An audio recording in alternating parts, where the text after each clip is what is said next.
ভাইফোঁটা দ্বিতীয় পর্ব নিয়ে তোমাদের সাথে এলাম আড্ডা দিতে। পর্ব 1 যারা দেখেছো তারা তো বুঝতেই পারছো, যারা দেখোনি তারা চট করে গিয়ে দেখে নাও, তাহলে বুঝতে পারবে পর্ব 1 কি কি ছিল। ভাইফোঁটা মিটে যাওয়ার পরে আমরা সবাই মিলে বসেছিলাম ব্রেকফাস্ট করতে।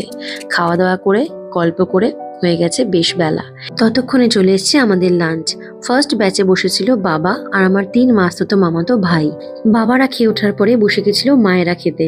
শেষে বসেছিলাম আমরা, আমি, সুমিত, আমার মামাতো বোন আর তার হাজবেন্ড আর চিনি মামা, মানে আমার ছোট মামা।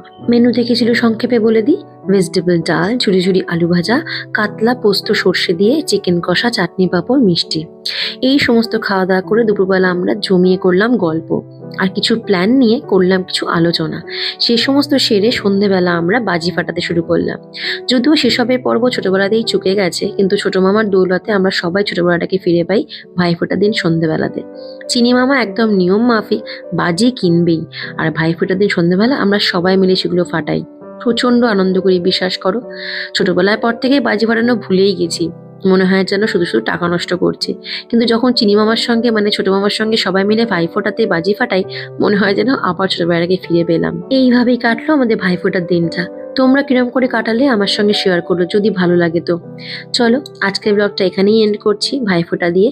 সবাই মিলে বেজায় হইহুল্লোড় করে এখন সবাই ক্লান্ত। তাহলে চলো এখানেই ব্লগটা এন্ড করে দিচ্ছি। আগামী বছর যেন সবাই ভালো থাকে, সুস্থ থাকে, এই আশা করেই ব্লগটা এন্ড করছি। তোমরাও ভালো থেকো, সুস্থ থেকো, সবাইকে নিয়ে। আর সব সময় হাসি মুখে থেকো। পরিবার একমাত্র জিনিস যা তোমাদের ভরসা যোগায়, ভালো রাখে। চলো আজকের মতন টাটা।